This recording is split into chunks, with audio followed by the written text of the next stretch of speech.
Today we have Brian Bennett with Kingdom Capital. He's a director of the Leadership Institute.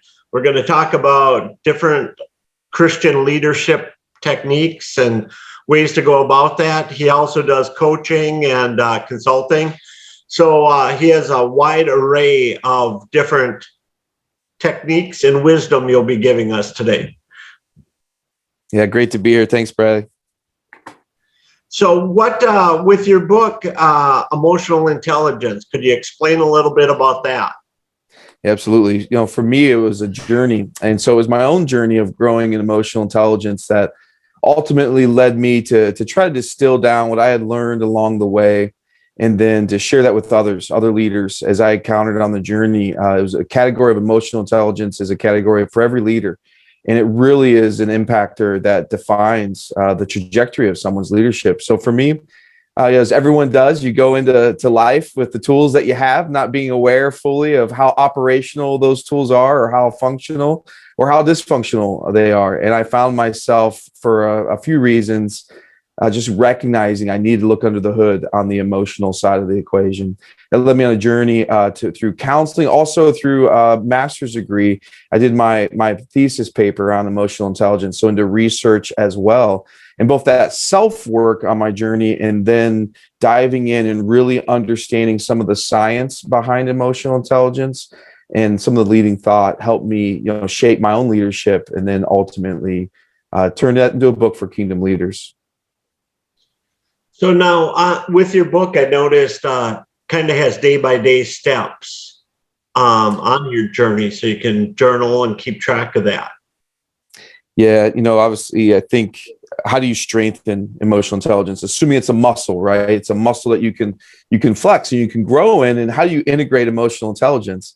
And so what I tried to do, I didn't see a tool out there at the time that had prompts for daily reflection. So obviously reflection and self-awareness is one of the keys of integration. As I think about emotional intelligence, I think there's three really critical components, and there's obviously more complex than this, but at a high level is recognizing the emotions that I'm experiencing in self and others. So first thing is being able to recognize those. The second thing is then to be able to reflect on them. So if I can recognize my emotions, then I can start reflecting and understanding what's happening, right? So reflecting and understanding. And then the third is choosing a response that aligns with my values and vision, my life vision. And if we're missing either one of those components, right, if we're not recognizing, then obviously our emotions can be driving us and we're not even aware that they're driving us. If we're not reflecting, then we can be aware of our emotions, but be swamped by them.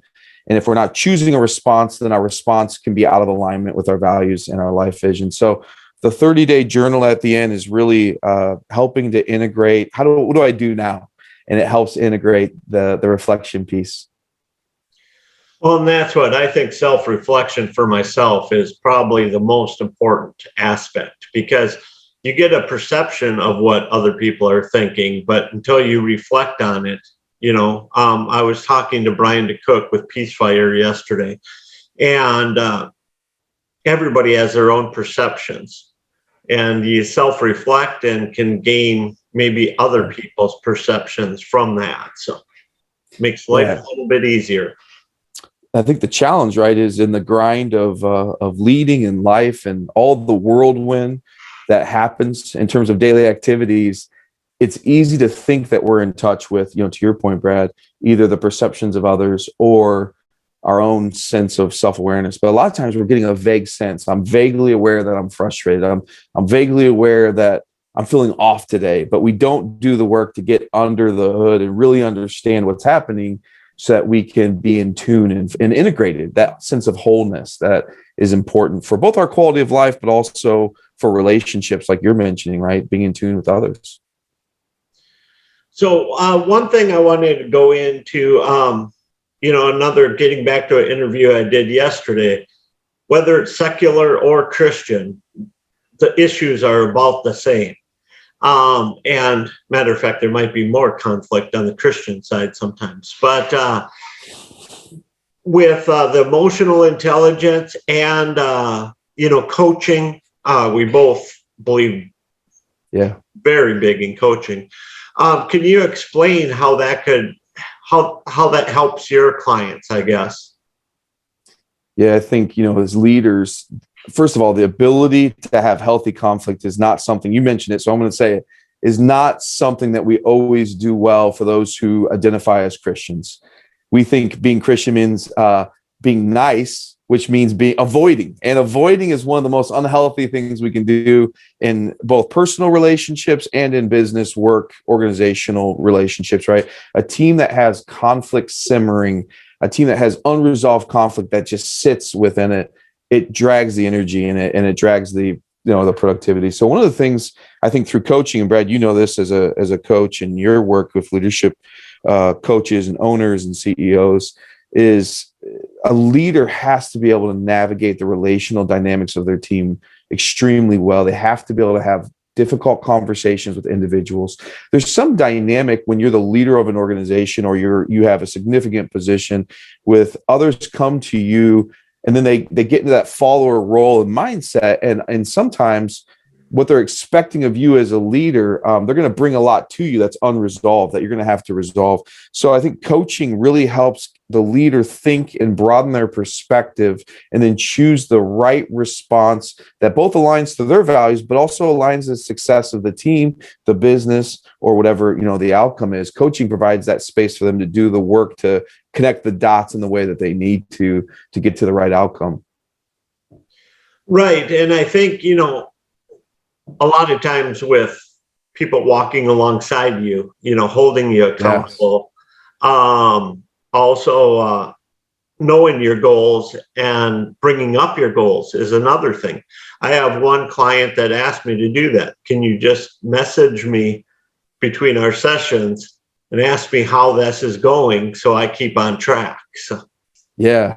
I think, Brad, what you said is so important. The coaching relationship is impactful because you're helping hold the client's values and goals, and you're with them, right? And so now they're not alone anymore in holding their values and their vision and their goals. Now they've got someone, and it's unlike most relationships. That's what got me into coaching, was experiencing this dynamic of exploration, safety, trust, but also focus and action and movement and progress.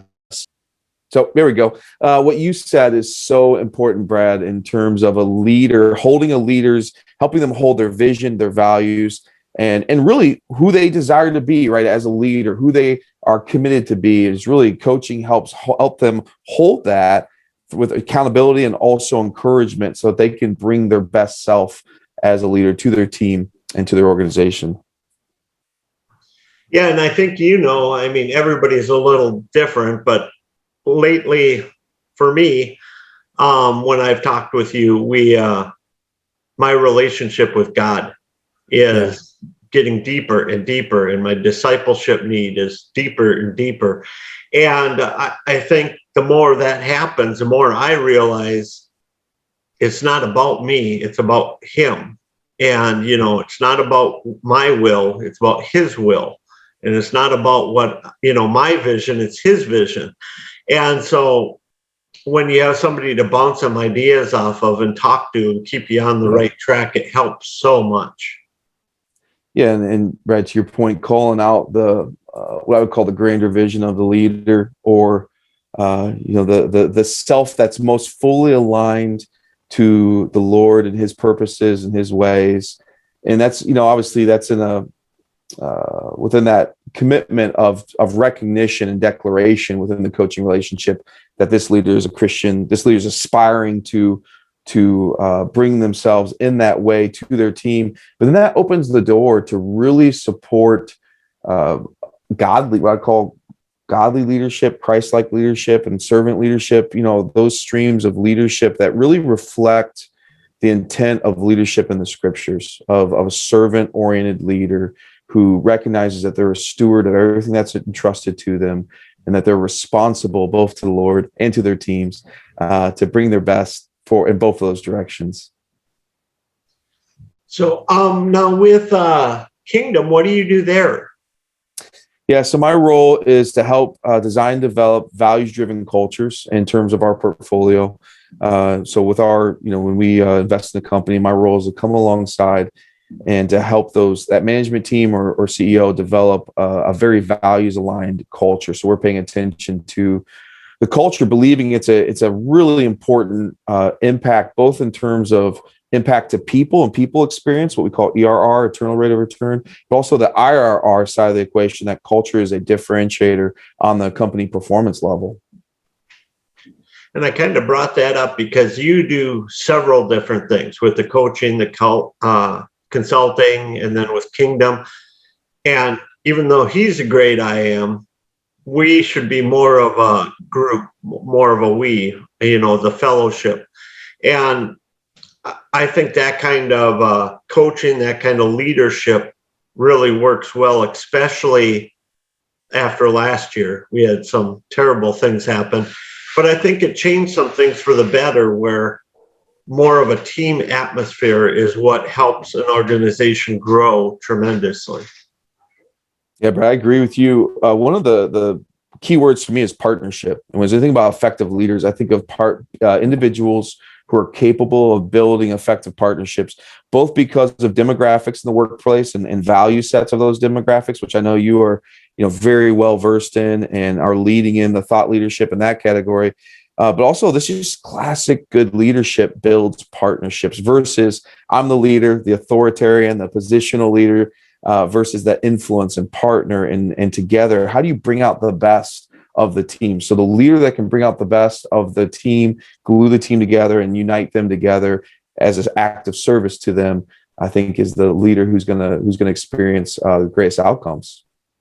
Yeah, and something it's in my book, but then I've been really thinking about it lately, is live life like a beginner. Don't think you have all the answers. Reflect and go with other people and see what that can come up with. And I know we've talked about agile and things like that. So I'm a really big believer in, agile type management and stuff. Things change. There's new ways of doing things. And just because it's been done for 30 years doesn't mean it was the right way to do it 30 years ago. It's just the way it's been done. Brad, you have there's a quote that I saw it the other day, and it's just what it relates to what you just said. It's by John Maxwell, who for me was the foundational kind of leadership building blocks was his work in books. But he says this, he says, to be an effective leader, you must believe that the leadership position you receive is merely an invitation to grow. And to your point of, learning agility, evolving as a leader on the journey, this principle of not just what I do yesterday, but the day that I get stuck and rigid in who I am and what I do, and I stop learning, I'm not learning forward as a leader. Obviously, the pandemic has really tested that in every one of us. Am I a learner who's learning and adapting, or am I just very rigid? If I'm rigid, I'm having trouble, right, adapting. Well, right. And I mean, going back to the pandemic again with the coaching, it totally changed that from in person to now it's Zoom or phone, and it's rare when somebody comes in person. So it went 180 degrees very quickly. Yeah, and Brad, to your point, all the technology, even simple things like for anybody who's a client-oriented business that wasn't, meeting in person, learning the technology to do Zoom, or those things can be frustrating. Those things can be challenging, and those things also have a direct impact on that customer client experience. And so there's all these little things that we take for granted because they're just enabling the business to function, like learning new technologies.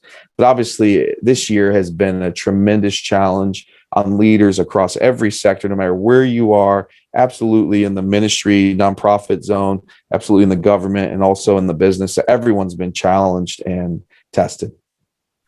What would you say coming out of the pandemic is a greatest strength a leader could have? Well, that's a great question. I think, obviously you've mentioned one, which is really paying attention to what's happening and making sure that, their business may not go back to what it was. And it depends on the business category. It depends on, right, all those factors. It depends on where they're at in the country and whether their zone is opened up or not, all those types of things. And so they may paying attention to the environment, and does our business fit anymore in this environment? So that strategic ability of a leader to make strategic decisions about the future, making sure that their business model, their customer, their delivery method, all of that is aligned coming out of the pandemic of where they're going is really critical. So the strategic muscle. But I also think rallying the team to re-energize and to go for it, right? The teams have endured a lot. Everyone has had their resilience tested over the last year. So obviously a resilient leader is another key attribute, and then their ability to align and motivate the team to re-engage and really make sure they have those partnerships. So the relational, leadership attributes, all three of those I think are really critical right now. Yeah, and it's kind of funny you mentioned the model and business model, but I think some businesses totally changed over this because they had to adapt, and it's not necessarily a bad thing. Go back, and I hate to go back to coaching again, but it used to be where a customer would have to, or a client would have to drive a half hour, have a coaching session, drive a half hour back to their business. Now it's instant, where they can take more advantage of the coaching and less time getting to and from. And you see it in churches now too. Some churches have backed way off and almost went part-time. Some churches have really increased and had a lot of small groups, now, and actually increase their presence. Yeah, Brad, to your point, the leader and team. So not just the leader. I want to overemphasize the leader's role, but the team, the organization that's paying attention to the changing dynamics and are looking for opportunities to meet needs, whether it's on the ministry side of the equation or on the business side of the equation, or nonprofits. Right, nonprofits. There have been tremendous needs that have expanded, and probably too many in terms of their ability to meet. But the organizations that are looking to meet needs and are identifying needs, relevant needs, and then are reorging to meet those needs, or shifting whatever they need to shift. So I think often we don't know how to look at our business models. We don't know how to evaluate is what we've done and the way we've thought about what we've done, no matter what type of organization we are, is it still aligned to deliver and to meet and to organize for the sake of this constituent, for the sake of this individual, in an effective way, in an optimized way. And often because we're not evaluating and we're not reflecting on our business models and how everything's aligned, we just keep moving. And every now and then we change out a piece or we change out a part. So I think the pandemic has really challenged, unfortunately, and shut down some businesses, some small businesses, which is really sad. But in other ways, for those who could find a way, or for those who did have a meaningful way to adapt, they're probably stronger on this side of it because they're more nimble, they've been tested, and they're coming out probably better for it. Yeah, and I think that's another thing you brought up, not trying to avoid stuff. People have lost their businesses, sometimes long-term businesses. And I think it would be an opportunity to reflect, but not maybe just give up on that. Maybe a different business, starting the same business over once you've had time to reflect, different things like that. So. Yeah, and I haven't gone through that with the pandemic. I can't imagine, right? I mean, I've seen some of these stories that are just heartbreaking, heart-wrenching, of someone who had a music instrument store for 40 years and then it's gone.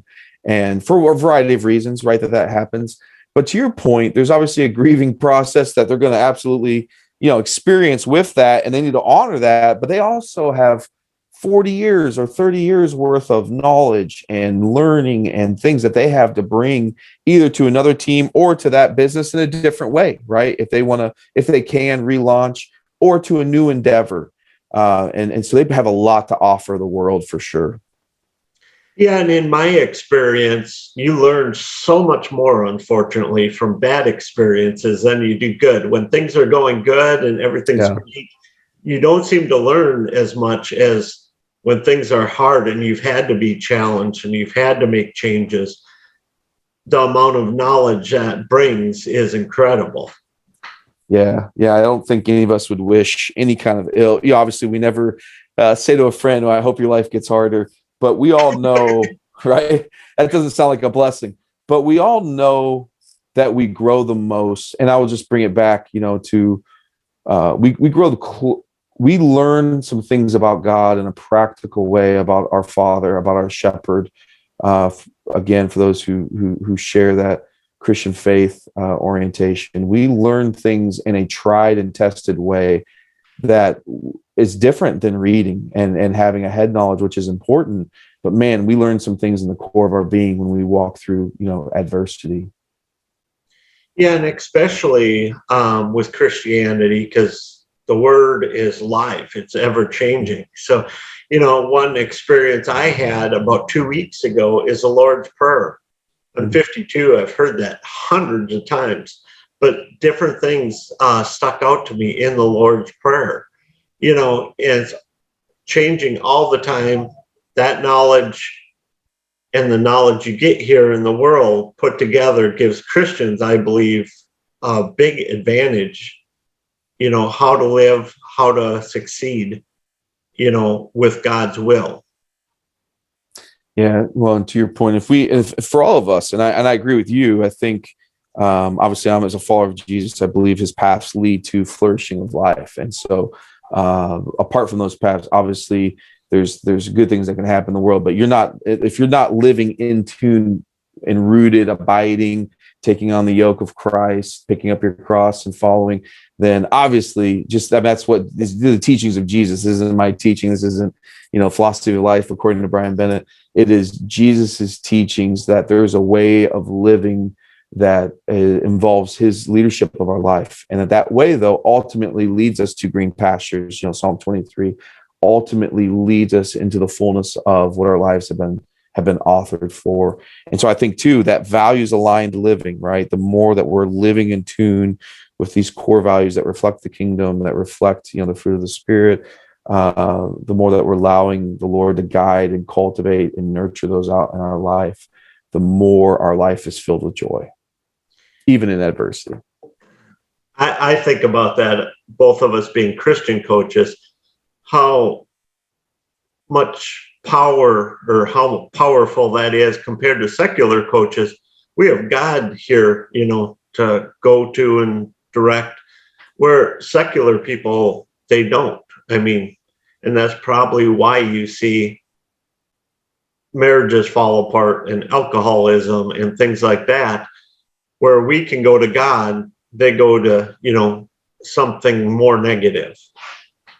Yeah, I think unfortunately, as the stats too is like any resource in life. Just because you have the resource doesn't mean you use it. And so, right. I think probably rightly so. In some cases, Christian leaders, particularly, are taking a reputational hit for the elements of hypocrisy or hey, you have this resource, but you're not using it in your relationship or your marriage or to get help, right? And one of the saddest things for me is the amount of leaders who have fallen, and big profile leaders, ministry leaders. There's another one in the Wall Street Journal today, and if you dig in, it's someone who really aligns towards a Christian orientation of faith, and billions of dollars lost because of poor, probably, I don't want to, I won't go details of the story, but just not good choices, and billions of dollars lost. And if you dig into the story, they're a Christian who aligns their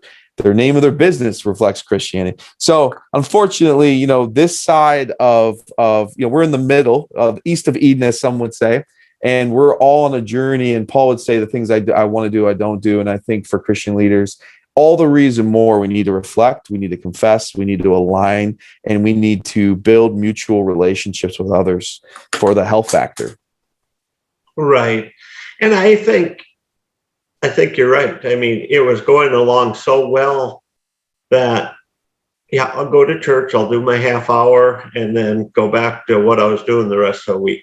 And I think this is a real opportunity for Christians to come back to a daily focus on God and daily discipleship, show other people how it should be, how you should be living.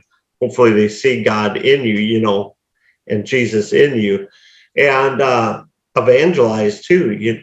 We've talked about this, where I've talked about it a lot with you. Yeah. Planting the seeds, and you can't bring somebody to Christ. Only Christ can do that, but you can plant the seeds. So maybe you have to go out and plant the seeds 2 times or 5 times or 10 times. But, sooner or later, them seeds are going to grow into, fruitful trees, hopefully. Yeah. Yeah, 100%. And we believe, obviously, that God has called each one of us and gifted us with various gifts, passions, experiences, expertise, education, all of those things, everything that we have in our, leadership profile. We'll talk about leadership for a moment. Is entrusted to us by the Lord, and that our vocations we've been designed for. And so, whether it's business, whether it's small business, big corporate business, whether it's coaching or ministry, all these lanes of life that our lives have been authored for them. When we show up into those lanes and we are seeking to work and to serve and to lead in a way aligned with God's purposes and His ways, then it's a channel for blessing in the world. And I think particularly, obviously, we get the church or ministry side of the blessing, but I think business zone is where most people spend most of their time. And it's one of the greatest channels of provision of how Lord provides for the world is through business. One of the ways He does it. And the opportunity then to have such a positive impact in the lives of others, whether it's employees like you as a business owner, Brad, you understand that opportunity, or with coworkers, right? There's a way with our word and our deeds to let our light shine before others. Yeah, it was a blessing to me this morning. I actually had a customer of another business I have, and he went over to the ministry side and started talking to me about what I do. And, he was able, at the end of the conversation, he said, "Thank you for all you do."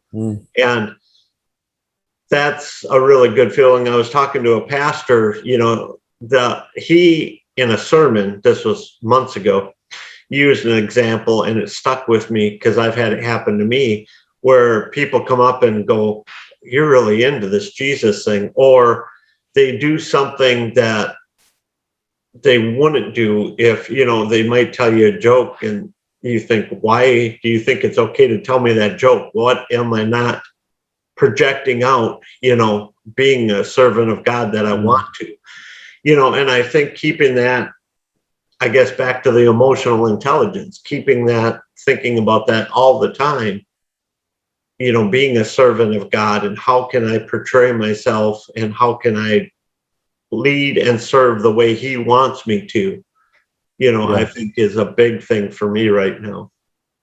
Yeah, I read what you're saying there. I think is really, really important in terms of is our actions, our activities, and especially and this is the challenge, right? Once you declare yourself, once you let others know that you are aligned to Jesus and that you are a follower of Christ, they have categories that they fill in the meaning of that with, and so you don't get to take time off right at that point in terms of some of the decisions you can make aligned to Jesus and some decisions you can't, especially as a business owner. They're going to interpret how you treat them, how you think, and what you value all through the lens of what you've declared for yourself to be. So I think it really challenges the leader who's a follower of Jesus to be as intentional as possible, knowing that nobody is perfect apart from Jesus, to be as intentional as possible with their actions, their attitudes, and their words to make sure that they're aligned, because then everyone's watching and they're paying attention to what you're doing.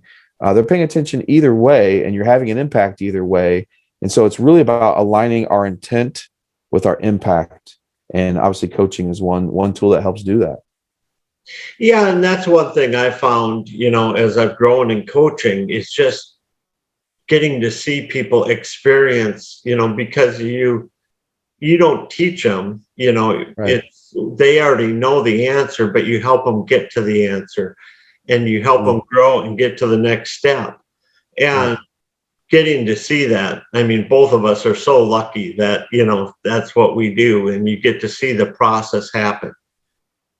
Yeah, some of the most fulfilling moments for me at this season of my leadership in life and work is getting off the phone with a client or walking out of a room and them really coming to that point where something is aligned. Maybe they had a point of confliction that they weren't fully aware of. You've walked them through, the process of coaching, and as they've engaged that process, they've made some decisions and come out the other side with greater clarity, and they feel empowered, they feel aligned, they feel in tune with who they are, their profile that God's given them and what God's called them to do in that case. And now they're ready to take action. And seeing that in them and seeing their empowerment level, seeing their going back into wherever they're headed level with that kind of focus and clarity is really a privilege. It really is. It's awesome to see when, somebody, a light bulb goes off and they get inspired to do something and they're really improving and changing their life or their business. And it's just really a great thing.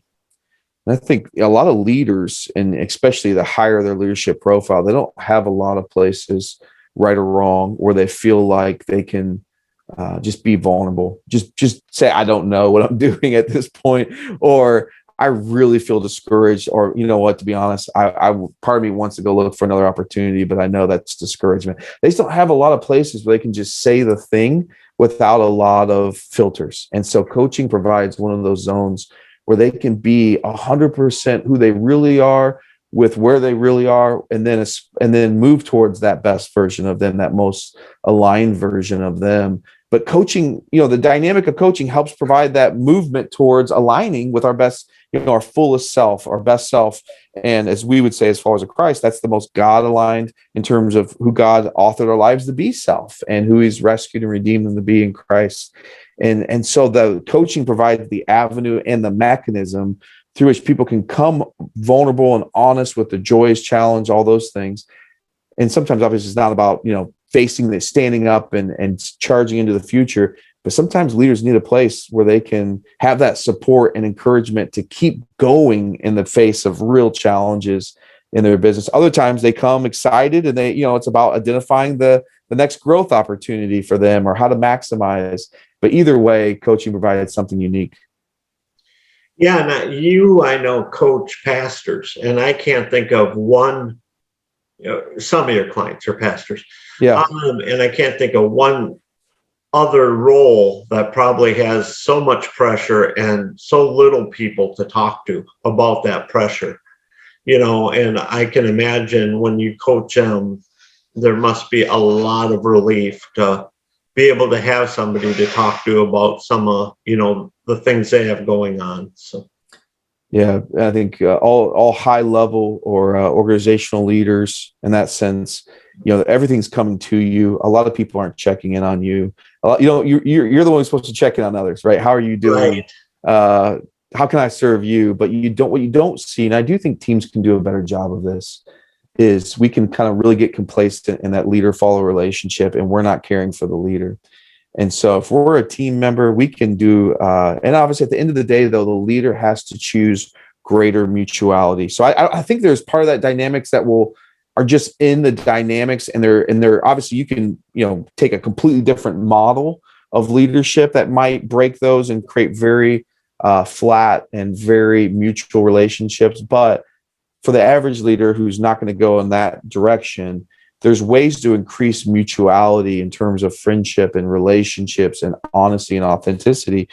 But there's just certain things that they're not going to bring fully to some of those relationships. And especially if, mutuality is a journey of growing partnerships and seeing and really growing the trust. It takes time. And so coaching is an immediate opportunity for them to be vulnerable, to get support, to take off the whatever armor they're wearing, and just be who God has made them to be in that moment, and to get more in tune with their authentic self as they head back out. But it's a safe place, but it's also a powerful place of transformation, as you know, as a coach. So what do you think, and this is kind of just because of your past as being a pastor, working with pastors, churches, how do you think last year is going to reflect in the long run in churches? What do you see good happening, and what could we do to improve things? Yeah, it's a big, a good and a big question. I was watching some of the trending, people who are really trying to think about the future and help leaders prepare for the future. And so at first you saw trend lines that said, hey, look, 20-30% of the congregation is not coming back, 20-30% of the budget's gone forever, those types of things. I think, recently you've seen more trends along the lines of it's not going to be nearly that damaging.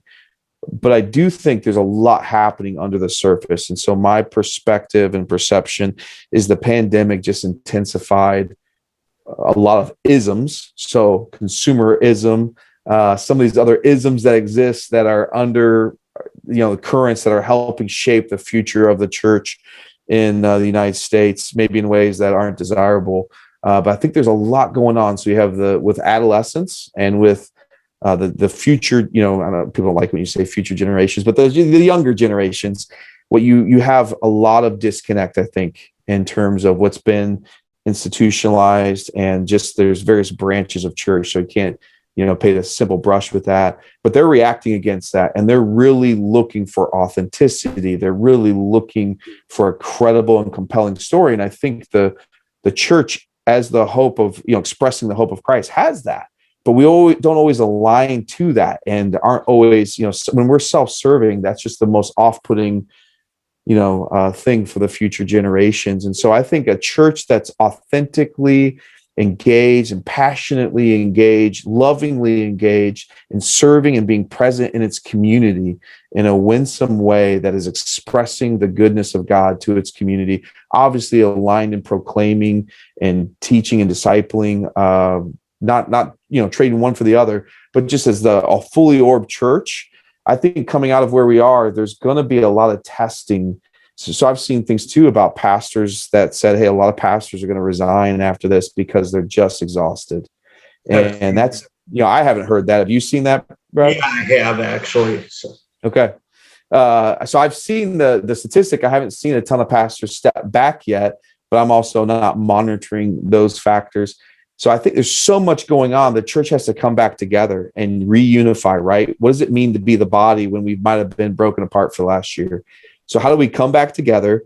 How do we relearn maybe our perspectives about what it means to do body life together as a church? Because our commitment to one another and to the body of Christ has been tested over the last year.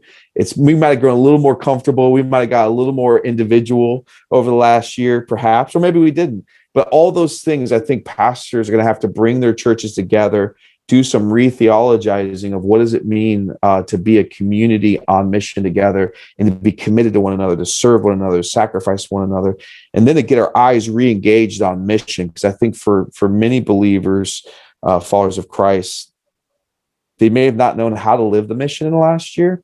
And so that muscle is not as maybe fired up and as strong as it normally is.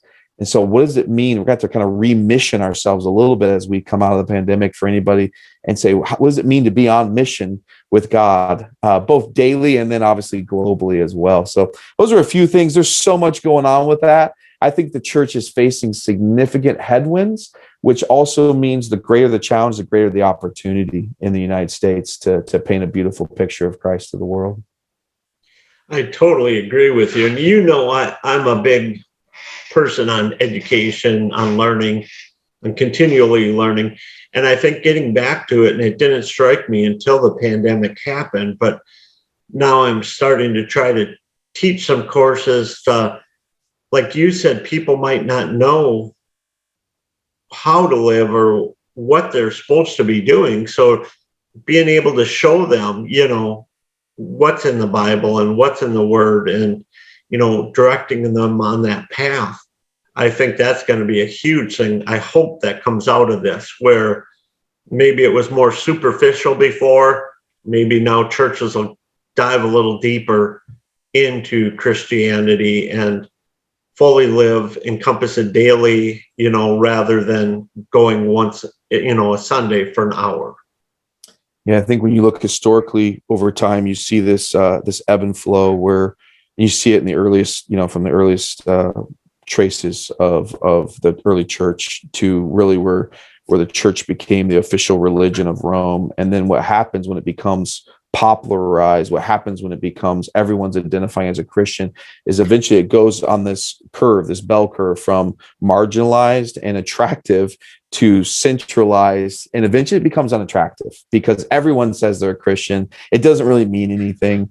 And there's a softness to it. There's a comfortableness to it. You start to see a lot of self-care, self-interest being done. It's no one's focused on being on mission as much as they're focused on, the color of the carpet and all these other things that drive people crazy about the church. What happens then is eventually the church gets pushed to the edges of society. It gets marginalized. And when it gets marginalized, there's a purification that happens, and then it becomes attractive again. And so there's this ebb and flow cycle that happens because Christianity keeps moving in and out of marginalization, centralization, and then it moves back to marginalization again. And I think we're on a downturn in terms of we're already decentralizing or moving to marginalization. And if there's a purification that is to come for sure, I think. Yeah, and I just talked about that last week, where I think there'll be a God-centered, God-focused church, and then there's religious organizations that are churches. One's worried about growing in God, one's worried about growing the church. And I think that'll hopefully we grow in God more than we worry about corporate growing the church. So of course you want your church to grow, but there's some things that you can't gloss over to make it popular. Yeah, and I don't even want to use this buzzword because for some people who know what it means, there'll be a turn on. They'll either identify one way or the other. But the church growth movement, I would say, had pros and cons. And one of the cons is we got lost in our scorecard at times in terms of what we were measuring, and whatever you measure is really connected back to your motivation, and it's connected then to everything that you focus your energy and your resources around. So, some will say instead of measuring how many people come, are we measuring how many people we send? All these, at the end of the day, you have to be faithful. And Jesus, there's a lot. And I did a lot of study at the beginning of the year on eldership and those types of, leadership within the church. And there's a lot to be said for knowing the sheep and being faithful to the sheep that are present and being protecting and caring and feeding and nurturing those sheep. So we don't want to neglect that. You want to know sheep by name. You want to know the story, right? You have to have systems at times to help support that. But at the same time, it's easy to get ingrown and really lose perspective about being on mission and get comfortable. And so we don't always think about what does it mean to be a sending church, whether it's sending out people into their vocations, sending people into the community, or sending, obviously, around the world globally, missionaries or missions, that type of work. Yeah, and something you just brought up, sending people out. I mean, everything we just talked about could really be switched around. We could have used the word corporation, business. You multiply, and again, what you project is what people see. So if it's a business and you can disciple there, or you can mission there, or you can, evangelize there, and sometimes it's not even telling people about God, it's letting them see you, and what you're doing and what's important to you. And they'll, something's different about that guy. That guy's weird. He doesn't care about money, Yeah. 100%. I 100% agree with you, Brad. And I think more and more with a culture that looks suspicious, and at times, in fairness, rightfully so at times, that looks suspicious at Christians, that looks suspicious at Christian leaders, that, discounts the word. That used to be a respected position in the community to be a pastor. And now it comes with all these beliefs laden that are not often fair. But there are, obviously the church here is you get the word Christian and pastor associated, and people are filling in the meaning of their experience of that and what they perceive that to be. So sometimes we have to undo, and we have to help people unlearn what it means to be a Christian, so that they put down the defenses because they've maybe had a terrible experience, and maybe they've been mistreated, or maybe they've known someone who really was all about the money of the church. People always say, suspicious always say that the pastors only care about money or something like that, which I don't obviously in any way agree with. But if that's been your experience, then sometimes we have to prove through our actions and our attitude over time that here's who we are and this is what we mean. And we do legitimately care about you, and we care about our community, and we love others. We have deep beliefs, and we want to be on mission to bless and serve the world, which is, Genesis 12 and the promise to Abraham and his descendants.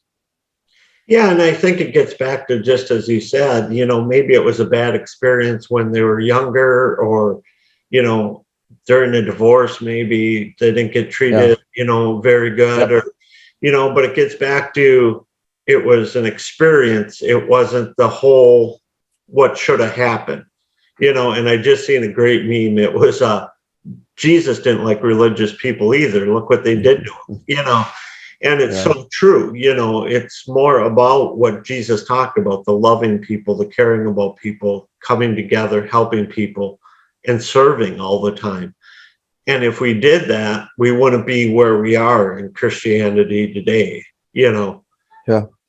You see Jesus interacting with religious leaders and rulers and probably very wealthy, people like Nicodemus, Zacchaeus, and you see him. Those are, Zacchaeus was wealthy, and he's a very wealthy member of society. Obviously, is kind of looked on negatively as a tax collector for sure.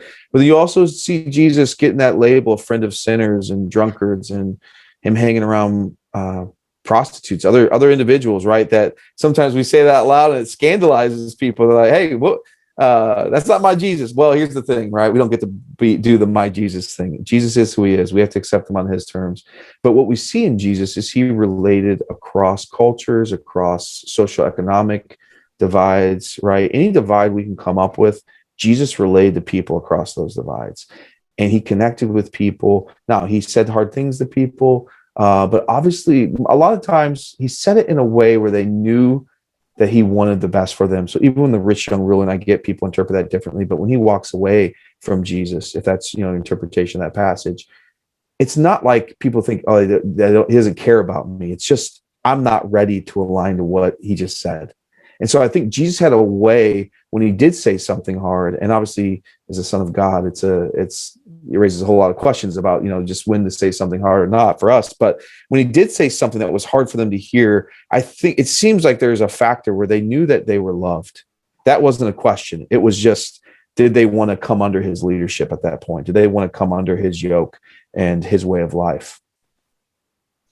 Yeah, and modern day, I think there's still some of that where people, I'm young, I'll wait till I'm older, to come to God and things like that. But you can never have the joy and fulfillment God gives you. And there's no way to explain that sometimes to people. Even in bad times, the peace and joy God gives you, it's just amazing. Yeah. The only regret I have is I wasn't stronger in my faith earlier in my years rather than wasting all that time. Yeah, and I think there's so many individuals who maybe are sitting in a church, or obviously at this point you're sitting and watching a sermon online if you're even watching it.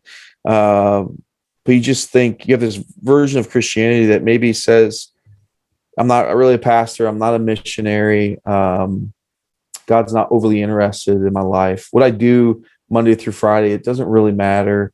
God doesn't really care. He's focused on these super Christians or something like that. Whereas to your point, Brad, and what you obviously, as a business owner, obviously as a coach, but as a working, in your other businesses, God cares and God's with you every day. You're going in that work, but you're a steward of that environment, and he really cares about the type of business environment you create and about how you go about your business. And so I think as Dorothy Sayers said, if you're a carpenter, one of the first thing God cares about is that you make good tables. So your work matters, right? Like when we're making things and we do it, we're actually reflecting the Creator. So everything we do matters. Obviously, how we treat people really matters, but our vocations matter, what we do in every moment. And just thinking that Colossians verse, whatever you do, whether you eat or drink, do it all unto the Lord. And it's just all of life unto the Lord. So good, Brian. I can't believe it, but our time's up. Why don't you take a minute to let everybody know how to get a hold of you if they'd like to reach out to you for coaching or anything like that? So. Yeah, I think my email, coach@brianjbennett.com, is one of the easiest ways to get a hold of me. I have a few different websites depending on the zone. But honestly, Brad, there are other, there's incredible coaches. And so I would always say, obviously, individuals like you, and there's just, if it's not me or you, find somebody to be on the journey with, right? Because having a coach in your corner is just an incredible opportunity to do that. So I'm privileged to do that, but I know you are too, and other good coaches that we know as well. So I would leave that with an encouragement to, if you thought about coaching, absolutely step over that, go explore what it means, connect with a coach, and find out more about what that partnership could look like, because it could be life-changing. Well, thank you, Brian. I really appreciate you being here with us today. Yeah, thank you, Brad. It's been a great conversation. Thank you. Bye-bye. Bye.